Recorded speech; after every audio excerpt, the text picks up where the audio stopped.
You have to know this. The fact that I'm here matters. The fact that you're there matters. This is no accident. None of us are. If you do not have style, you just say, well, here I am, you know, as a human being. How can I express myself? Ask not what your country can do for you. Ask what you can do for your country. There is no way around. You have to jump. And we are calling it iPhone. نريدها قومة ونهضة إسلامية. I have a dream. It's about yes we can.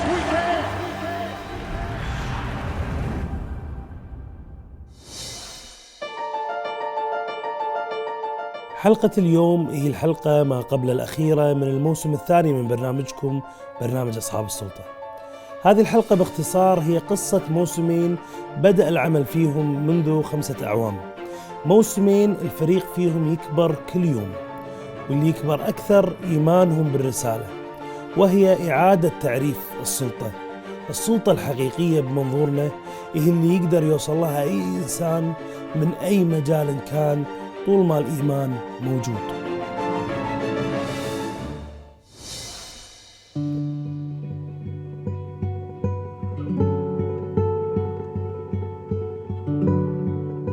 كنا حريصين إذا بنسوي هذا العمل لازم نسوي عمل كل الفريق يفتخر باللي قدمه ويخدم مجالنا ويخدم بلدنا. Significant that this comes out of Kuwait and it's going to be seen worldwide. انك تعد حلقات عن رؤساء سابقين او شخصيات لها ثقل وتأثير عالمي، ده جزء مختلف عن تعد الشخصيات انت تتوافق معاها او تتلاحم معاها في الشارع او بتشوفها في اوقات مختلفة. انك تعدي الاشخاص بهذه النجومية على مستوى العالم لينطلقوا من منصة محلية للعالم مرة أخرى، فده كان تحدي كبير وشعور بالسعادة في نفس الوقت وإضافة للمسار المهني في نفس الوقت.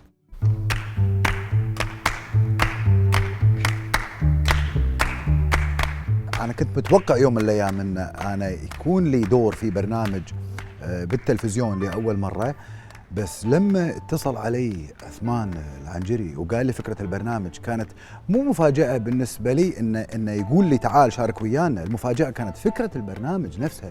المشروع أخذ أكثر من 2.5 سنين من الشغل، بدأنا من تقريبا حوالي 2.5 سنين، توصلنا مع حوالي 270 ضيف من أهم الشخصيات حول العالم. كنت لما أراجع الجهات سواء كانت ديوان المحاسبة، قناة المجلس، وزارة الإعلام، ونحضر معاهم اللجان، كنت أصطدم مشكلة أنهم كانوا يشككون بواقعية العمل، إلى أن أنا شكيت. يعني كان مطلوب منا أن احنا نقدم عمل عالمي بستاندرز عالمية بميزانية محلية، وهذا شيء صعب، لكن أعتقد أن احنا نجحنا بهالشيء. طبعا التوتر والقلق مفهوم قبل التصوير، اللي حاتي الإعداد، اللي حاتي موافقة الضيوف، لكن بعد ما انطلقنا للتصوير حظي النحس أن أكون مع عثمان في غرفة واحدة، فأخذ عاد توتر ومحاتاة.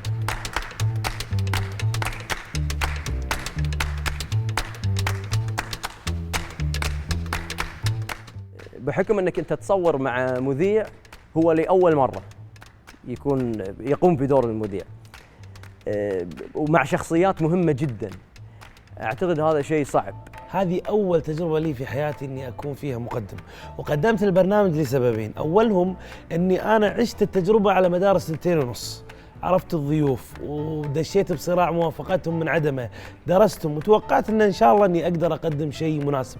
أما السبب الثاني والأهم إني أنا كنت أوفر مقدم لهذا البرنامج، لأني ما راح أتقاضى شيء. اللي قال لي يا عثمان باختصار إن إحنا بنقابل شخصيات كبيرة من هالنوع وأبيك تكون معي. أنا على طول كان الجواب مباشر وصريح، أنا معاك وتم، واللي تبيه أنا بكون معاك فيه. أنا شخصياً أقول حق روحي هذا الفريق اللي راح أشتغل معاه ما أدري لمتى.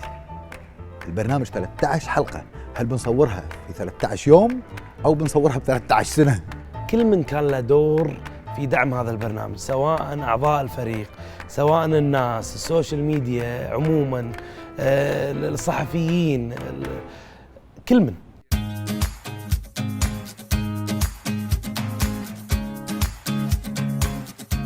دائما المخرج من يقول اكشن كنت انسى حتى الضيف من يكون، ويكون تركيزي كامل بيني وبين عثمان على الوقت.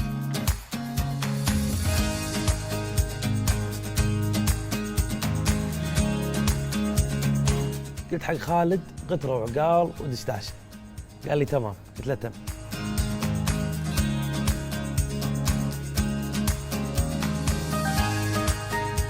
كانت ردود فعل الناس جدا متفاوتة. بديرة كانوا عدائيين يغلطون ويسبون، وبديرة ثانية عكس ذلك تماما، كانوا يصورون مع عثمان ويضحكون ويبتسمون. لكن المهم كان بالنسبة لنا إبراز الهوية الكويتية والخليجية. موضوع السفر من بلد لبلد وما تقعد أكثر من 3 أيام بديرة واحدة كان مرهق جدا نفسيا وجسديا. يعني كنا نسافر من ديرة لديرة تفرق عن الديرة اللي قبلها 5 ساعات تقريبا فرق التوقيت. كان صحيح تعب على الشباب كلهم، يعني سافرت أنا شخصيا 12 ديرة من أصل 13، لأن يمكن لظروف ما حضرت أو ما قدرت أسافر مع الإخوان سفرة حلقة السودان مع الرئيس عمر البشير. بالعكس السودان كانت يمكن من أهم المحطات بالنسبة لي، كنت أنطر اللحظة اللي أسأل فيها فخامة الرئيس عمر البشير شنو تبريره عن موقفها معانا بالغزو. هدف البرنامج رسالته أنه يوصل أن السلطة هي بشتى المجالات، بكل المجالات، فكنا نختار ضيوف اقتصاديين من الرياضة، من السياسة، تكنولوجيا، من الإعلام. الشيء الجميل الحقيقة واللي كلنا كنا نفتخر فيه ونستغرب بنفس الوقت منه، إن تلقينا دعوات من اتحادات الطلبة برا الكويت، من أمريكا، من بريطانيا، من جامعة الكويت، في بعض المحاضرات والندوات اللي تعالوا تكلموا عن نجاح هذا البرنامج، وللحين ما انعرضت الحلقة الأولى. رسائل برنامج أصحاب السلطة وايد، لكن من أهمها إن كل من يشاهد هذا البرنامج ممكن إنه يكون صاحب سلطة من أي مجال كان. والأهم من هذا كله هي الرسالة اللي كنا نكررها في بداية كل حلقة من حلقات برنامج أصحاب السلطة. حلقة لاري كينج هي أفضل شخصية افتتاحية للبرنامج. سنو الفيلسوف راشد الغنوشي. لاري كينج. تبي الصدق؟ ذاكر صديقي مايك تايسون.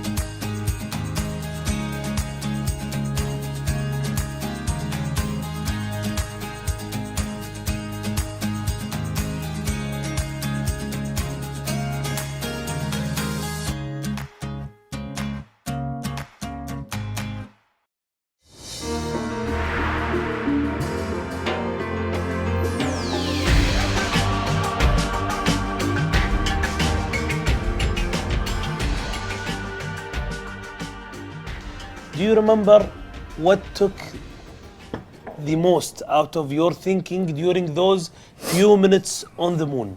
What did you think about the most while you are on the moon, beside, of course, your mission? Well, I trained as a pilot, and you are always thinking of what you are doing now. Is it going to get you in trouble, or is it following what the plan was? And the plan can go wrong, and you have to respond to that. You have to be ready to handle unusual situations all the time. In order to do that, you see something new. It's not quite the way we train for it, so you pay attention pretty much to what is happening. What's happening back on Earth? Oh, it's way up there. Yeah. I'm not thinking about that. They may be thinking about me, but that doesn't mean I have to think about them. My job is right here. On the moon. On the moon. And I'm working together as a team.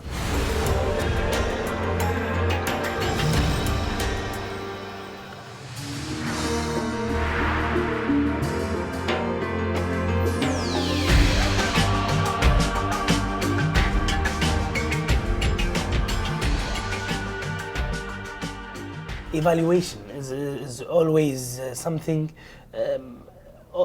depends on how do you see things. So from where did the evaluation came when Google evaluated YouTube in this price, 1.67 or 1.65, around this figure? From where did that evaluation came from? It was completely made up. There was really no basis for any of the numbers, but other than Who did the numbers? So it was only two of you guys. One of you left already. So who did the evaluation? Who said now we'll sell it for 1.67? Well, really, Steve and myself, we would talk about these things because, it doesn't really seem like it's real at the time in terms of like, what should we expect, or where should we sell? What's our number? A lot of those negotiations were done by our CFO, Gideon Yu. He spoke with David Drummond, kind of their lead business guy, and at Google, and they just kept talking about numbers. Gideon would be talking about what it would take us to agree to sell. I think at the end of the day, we were targeting like 1.5 to sell. It ended up like 1.65, but after the transaction closed, it was 1.73, but who's really counting? I'm counting. Yeah. I'm not the only one counting, believe me.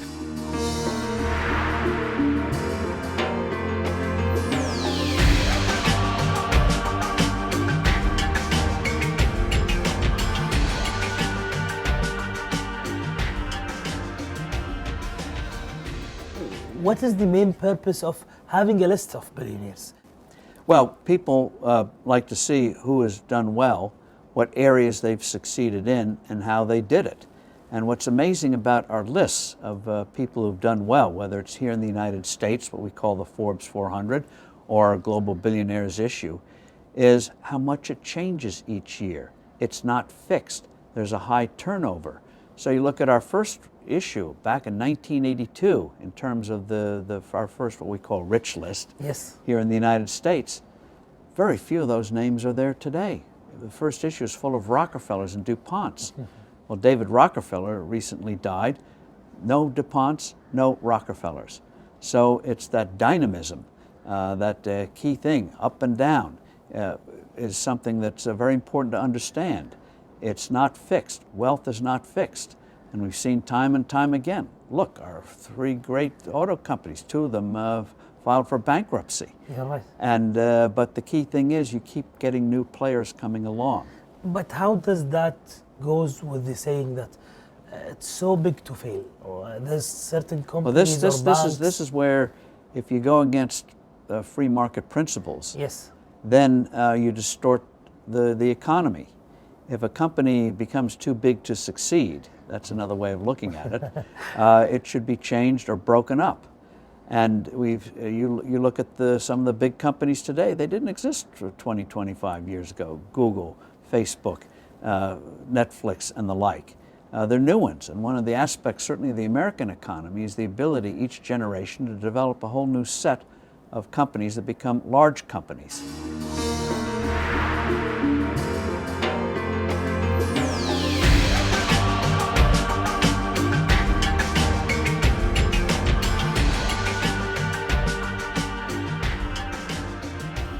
After reaching success, now everyone knows that Starbucks is successful in more than 40 countries in the world. What do you sell beside coffee and other food stuff? What does Starbucks sell for people, for consumer? A place, a safe place that you can go. You could go into a Starbucks, not even buy a cup of coffee, and sit down in a chair, get your computer out, work on your computer. Nobody's going to say a thing to you. It's a place that you can go that's safe and it's global. You've traveled all over the world. Any place there's a Starbucks, you get that same feeling. It's home, and it's comfortable, and that's the idea of it. And so I wrote a book called It's Not About the Coffee. Yes. And it's not about the coffee. It's about people and place. And the coffee is important. Coffee is our art. I mean, when we first started selling our coffee in the United States, they used to call us charbucks because it was so dark roasted. And everybody said it'll never sell. And we stayed with it because drinking coffee in the United States was like drinking brown water at the time. And we just stayed with it and stayed with it and stayed with it. It's the way I'd explain it. Have you ever had a really bad date? A date, the fruit date, the fruit. right? You know the dates. Okay, so I am a date lover, right? So, you know, I never forget the first time I went to Kuwait and I had those big, sweet dates. There was nothing like them. So that was our art, that was our coffee. That had to be good. But we were about place and about people. And that's what makes it work, period. It's really, that's all there is. Anybody can make our coffee. We don't own the patent on dark roasted coffee. We just do it.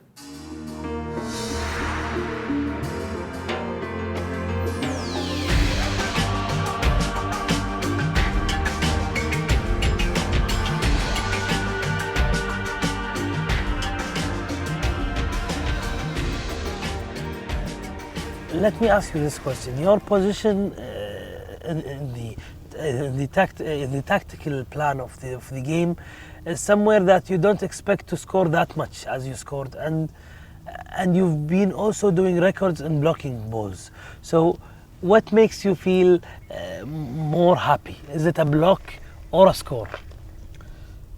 Winning is really the criteria. So if my scoring enables my team to win, or my defense enables my team to win, that's what makes me happy. I was very pleased that I could affect the game at either end.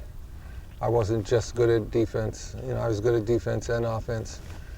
And you know, I'm remembered for the things I did as a scorer, but I was an all defensive team player over 11 times, and had a lot of defensive records when I retired that people, you know, just ignored or overlooked. When we wanted to introduce this episode to people, we've quoted the President Obama when he gave you the Presidential Medal of Freedom. He said it's not because you played a role in a movie, or because you're an amazing or a legend for basketball for the world, or even because of your giggles. It was because you released, or you spoke up your religion, your belief, Islam, in a time where it was difficult. We didn't hear your clear response on that. Well, I was flattered that President Obama would acknowledge me in that way. But I think that people from the black community always understood that was what I was about. You know, I tried to stand up for people who couldn't speak for themselves. And, you know, as a Muslim,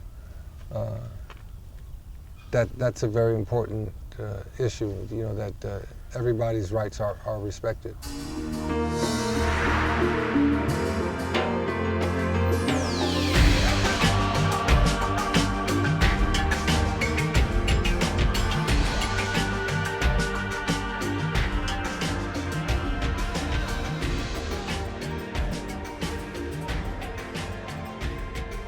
I saw an interesting study done by Gallup. The result was a bit shocking in a way. 30% out of the American people believe that college degree isn't necessary to reach success. So college degree, is it necessary, yes or no? Today, yes. I'll elaborate. I didn't go to college. And I got into radio in 1957. That's over 60 years. And you didn't have to go to college then. Right now, with the demand for communication, so many people are interested in doing what you're doing right now. So many people want to be you. You, Osman, they want to be you. I got to go to college. You can't break in if you don't have an education. And I wished I'd gone to college. So I've spent 60 years getting an education. I get an education every day on my show on Hulu and on the internet. And I've been learning every day of my life. And in order to do that right now, you have to have better background. So I'd say college education, yes. Not, I mean, if you can't, if you want to be a mechanic, you don't have to be a college educated person. But basic rules of life, college educated, you will do better, you will earn more.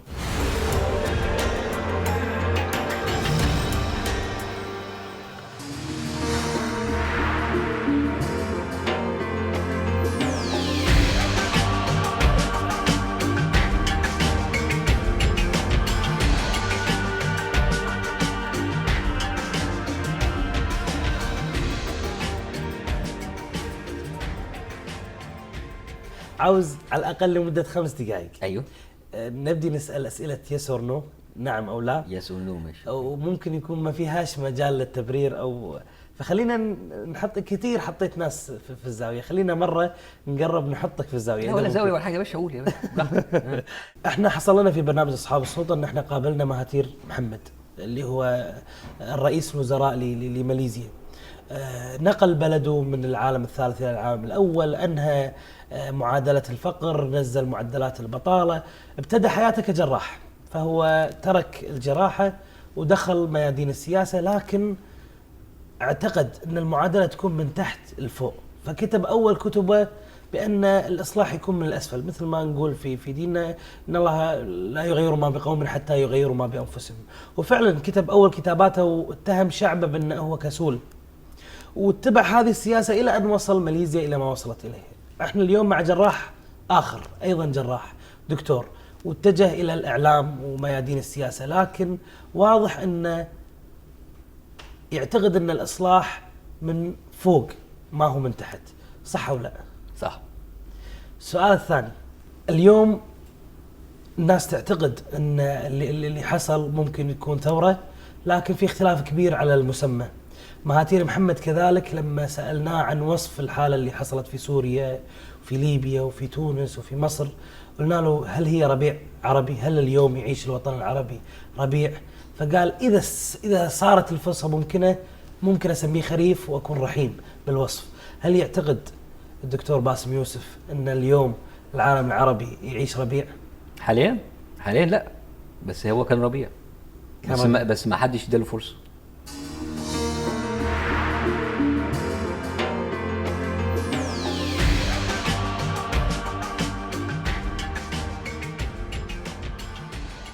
First, I saw many posters here showing that how presidents fear your films, or I saw one of those posters there. A cartoon. Yeah. So it shows that how President Clinton is worried that you'll film a film about him. Your films, your movies are always related to such things. We want to go back to your early days. I would love to scare them. It would be great if you could actually affect a change. And the other day, yesterday, somebody told me that they were with President Bush's daughter at a party. Yes. And I'd heard this story before, that Mr. Bush, George W., yes, more power to him, actually enjoyed the movie about him. And he laughed. And in other words, he has a decent sense of humor because he was able to laugh at himself. And I was quite surprised. I thought he might not like it or not see it. But apparently he has seen it and liked it. Hitchcock said that when it's a feature film, the director is the God. But when it's a documentary, God is the director. You change that equation, I think. you change this equation. You do a biography, you do documentaries with your own point of view. Yeah, good point. I think Mr. Hitchcock, as much as I admire him, never did a documentary as far as I know. Although some of his films are really shot sometimes like documentary. No, it's important not to be overbearing, but to really, in a documentary, first of all, you have to lay out the facts. Now, everybody knows we omit facts. So everyone has a point of view and they make it favorable. But I do think that there is an objectivity to this thing. And I think if you see Untold History, which was, what we did in Untold History was we reinterpreted a set of facts that have happened in America, yes, specifically from World War II to now. And I have never seen that in this form before. And this is why we got tremendously good reviews from progressive historians, the 20 very good top people, but the mainstream, which is the historians from the Harvards, and they're so scared of changing the official interpretation. Now, any director would look up to you. No, not necessarily, but okay. No, I can promise you that. How is it to feel to see your first movie as something that you've done as a director and see it in the cinema? It's a wonderful feeling. And unfortunately, the next generation won't have it because we're all into televisions, demand and TV, home projections. YouTube. You guys in the Middle East started buying all those films for your own projection systems. It's too bad. We lost the movies, We lost the movies. it was such a great thing to go into a collective. I still do that. I go to the theaters on weekends and stuff.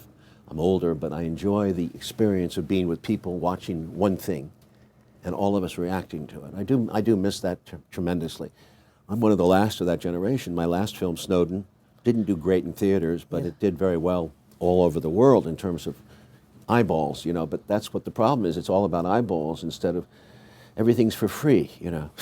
I don't agree with that system. I think I miss movies in that way that, you know, you just pay a little bit of something to see a movie. It doesn't have to be a lot, but it does help to get the money back.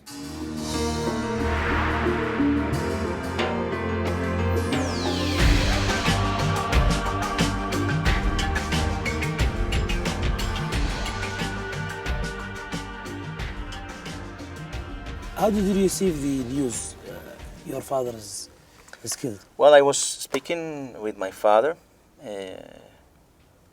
and he told me, I will call you back I'll call you back. That was the last word I heard from him.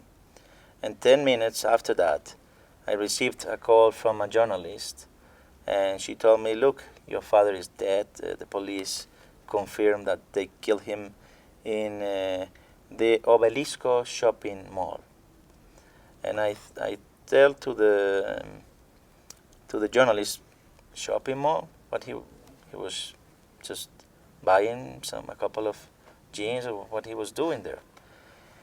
But the real thing is that my father wasn't in a shopping mall. We only saw the images. He was living in a very different neighborhood from the shopping mall.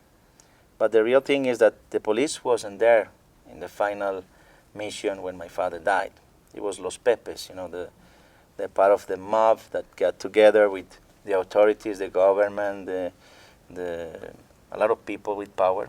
They all got together to fight against my father. So the guy who really found my father was Carlos Castaño, the brother of Fidel Castaño. And the police official report, they even sent the official report to the U.S. Embassy the same day that my father died, and they assured that they killed my father in a shopping mall, and everybody knows that he wasn't there. So that confirms that the police wasn't even near from Pablo Escobar at the time. It was his own enemies. And sadly, they were all his closest friends in the past.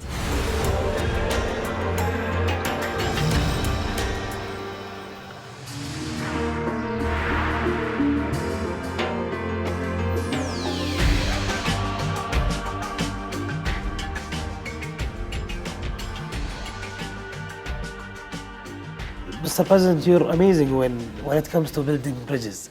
You deal with two different presidents that represented the United States of America, President Obama and the current president, which is Trump. And you always talked positive. You always said that we reached a point that we never reached before. We're closer. How is it different to deal between President Trump and President Obama? And I had to deal with President Clinton Yes. and also with President Bush. I've been dealing with American presidents for many, many years. It is important to have a positive perspective on life and on the relations you have with others, be it persons or be it nations. We all have problems, even in our daily life with your family, with your people who you work with. But if you have a positive approach to that relation, you can always advance and you can always make that relation richer. And that relation will then make you better. And that has been a philosophy that I have always tried to apply.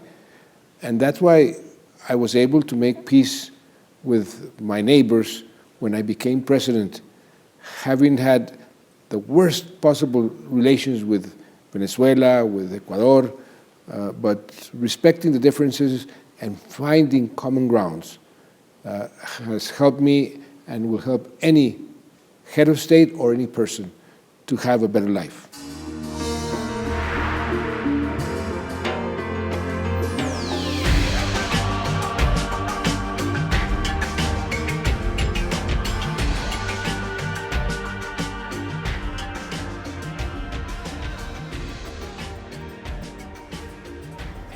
you are a person that always relies on morals, and this is what you always defend, even when you broke the law, even when you became a criminal, running away from your government. You said that sometimes in certain situations, breaking the law is the only moral choice.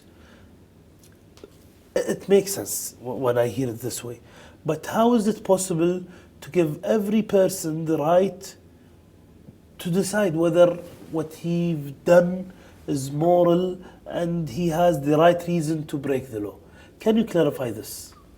I think the way to understand that question is, how can we have a free world in which people don't?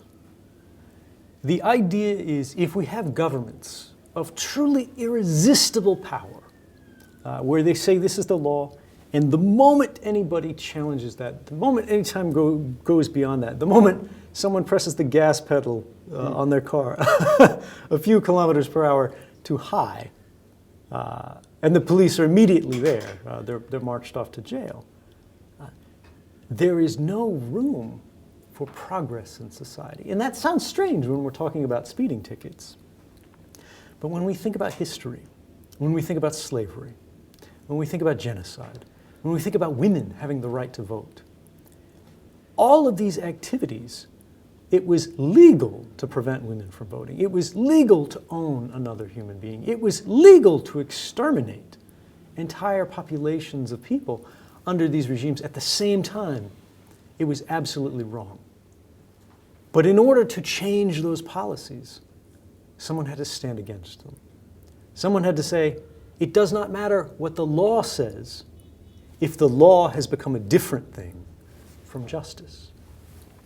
And all of these things that have become the world we have today, where these things now are no longer legal, began from a single act of dissent.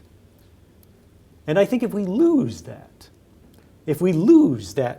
understanding that sometimes the only moral decision is to break the law, we have lost something much more valuable to the human condition than a policy, a rule, a law. We have lost liberty. We have lost our ability to advance, because all of that derives from the human power, capability to say, I'm sorry, I understand your reasoning, I understand your system, but I don't agree.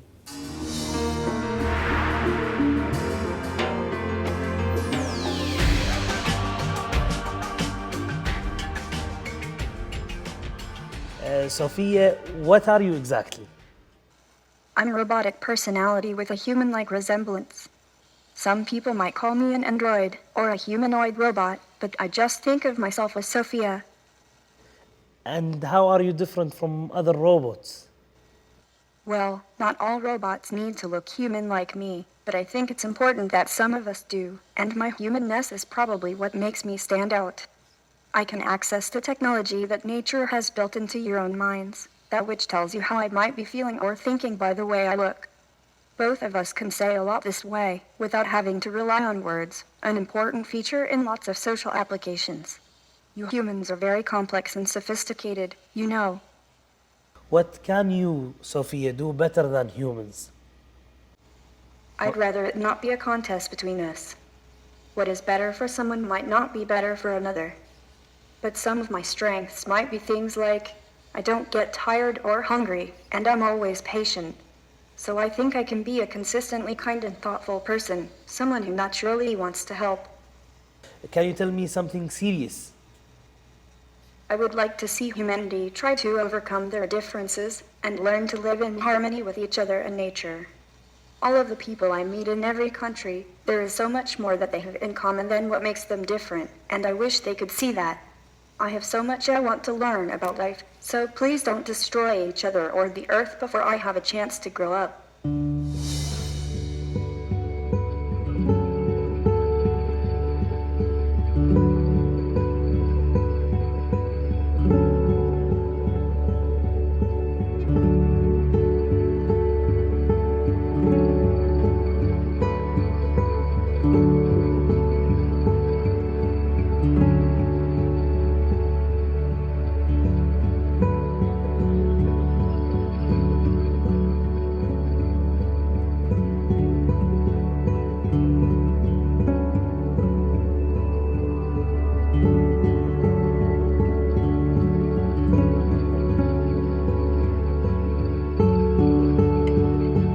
باذن الله مستمرين. القادم اجمل.